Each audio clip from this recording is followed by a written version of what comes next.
नमस्कार दोस्तों, मैं बाहर था और अभी एक खबर आई है मेरे पास। महबूबा मुफ्ती ने कहा है कि भारत और बांग्लादेश में कोई फर्क ही नहीं है, जो वहां हो रहा है वो यहाँ हो रहा है। अच्छा, ये जो मोहतरमा है ये हमेशा देश में गलत और विवादित बयानबाजी के लिए ही जानी जाती है। मुझे लगा इनके बारे में आप सबको थोड़ा सा मुझे जानकारी देनी चाहिए और इनके विषय में जो इन्होंने बोला है, बकवास करी है, उस पर आप लोगों को थोड़ा मैं जानकारी दे दूं अपने पॉइंट ऑफ व्यू से। तो मैं आपको जानकारी ये देना चाहता हूं कि भारत में वही हो रहा है जो बांग्लादेश में हो रहा है। इन्होंने कहा है, महबूबा मुफ्ती ने, कि फर्क नहीं है कोई। मैं फर्क बताता हूँ क्या है।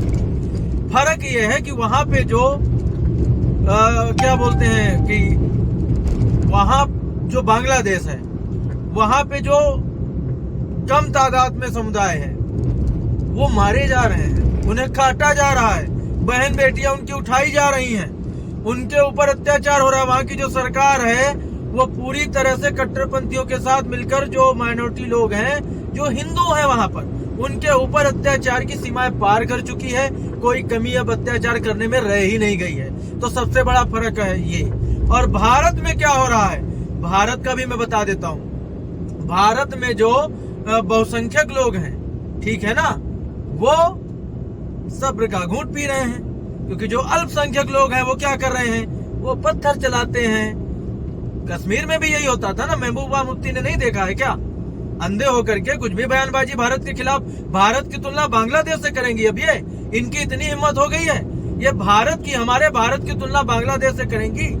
इनके हिसाब से दोनों जगह एक ही जैसा हो रहा है। कैसे हो रहा है? यहाँ के अल्पसंख्यक बहुसंख्यकों पे पत्थर चलाते हैं। आप सोचो कितनी कितनी बड़ी बड़ी वारदातें आई हैं। अब लोग बोलेंगे तो आप तो पक्षपात वाली बात करते हो। हम पक्षपात वाली बात नहीं करते, हम जो सच्चाई है वो बताने की बात कर रहे हैं। और सच्चाई जो है वो यही है कि जहाँ भारत में जो है बहुसंख्यक लोग सहनशील हैं, जो बहुसंख्यक हिंदू वर्ग है वो बहुत ज्यादा सहनशील है, सहिष्णु है। वो कोई भी ऐसा काम नहीं करता जिससे जो यहाँ पे अल्पसंख्यक लोग हैं उन पे आफत आए। भारत ऐसी, भारत की महानता की बात करेंगी ये। अरे भारत की महानता तो ऐसी है जिस भारत ने धर्म के आधार पर अपने देश का एक टुकड़ा दे दिया कि जाओ आप लोग वहां पर सुख चैन से रहो। उसके बाद भी वही टुकड़ा, वही देश भारत के पीछे पड़ा रहता है, भारत पे हमले कराता है, भारत के खिलाफ पाकिस्तान साजिश करता है। अरे भारत की महानता तो यह है कि उसने जब पाकिस्तान के चंगुल से लोगों को छुड़ाया तो उसे बांग्लादेश बना दिया, उसे बांग्लादेश बना दिया, भारत में नहीं मिलाया। इससे बड़ी महानता भारत की क्या होगी? यहाँ के बहुसंख्यकों की इससे बड़ी महानता क्या होगी? लोगों को शर्म नहीं आती है इस तरह की बयानबाजी करने में।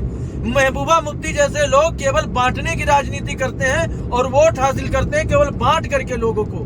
शर्म नहीं है इनके अंदर। इस देश के ऊपर हमेशा विवादित बयान करने की कोशिश होती है, इस देश के ऊपर हमेशा कलंक लगाने की जो बयानबाजी है, इससे हमें परहेज है। और हर हिंदुस्तानी को, मैं यहाँ हिंदू मुस्लिम की बात नहीं करता, सबको मिल करके इस मोहतरमा जो ये विवादित बयान दे रही है भारत के खिलाफ, इसके खिलाफ आवाज उठानी चाहिए। और मैं भारत सरकार से अपील करता हूँ कि ऐसे लोगों के खिलाफ जो बंटवारे की राजनीति करते हैं, भड़काऊ बयान देते हैं, ऐसे लोगों के खिलाफ सख्त से सख्त कार्रवाई हो और ऐसे लोगों के बयानबाजी जो करते हैं उनके विरुद्ध कोई कठोर कानून लाया जाए, ताकि ऐसे लोग देश की शांति भंग न कर पाए। बांग्लादेश के हिंदुओं की समस्याओं को नजरअंदाज करके उस पर बात करने के बजाय इतना तुच्छ सोच रख करके यहाँ भी बांटने की राजनीति, हिंदुओं को और मुस्लिमों को लड़ाने की राजनीति हो रही है। इस बयान का मतलब क्या होता है? कहाँ यहाँ पे अत्याचार हो रहा है, किसके ऊपर? और सब कानूनी तरीके से अपना अपना पक्ष रख रहे हैं। इसमें कौन सी आफत आ रही है? लेकिन नहीं, ये बिल्कुल नहीं है। ये महबूबा मुफ्ती जैसे लोगों को हजम कैसे होगा? देश में शांति, कश्मीर में शांति कैसे हजम होगी? तो ये मेरा पॉइंट ऑफ व्यू था। अब आप लोग कमेंट में बताइएगा आपका पॉइंट ऑफ व्यू क्या है। इस पे और विस्तार से मैं बात करूंगा जल्दी। तो अगर आपको ये अपडेट सही लगी, आपको लगता है कि हम सही जानकारी आप तक पहुंचाते हैं, तो आप चैनल सब्सक्राइब कर दीजिए, वीडियो को लाइक और शेयर कर दीजिए। मिलते हैं एक और बड़े मुद्दे के साथ, तब तक आप जुड़े रहें हमारे साथ। जय हिंद।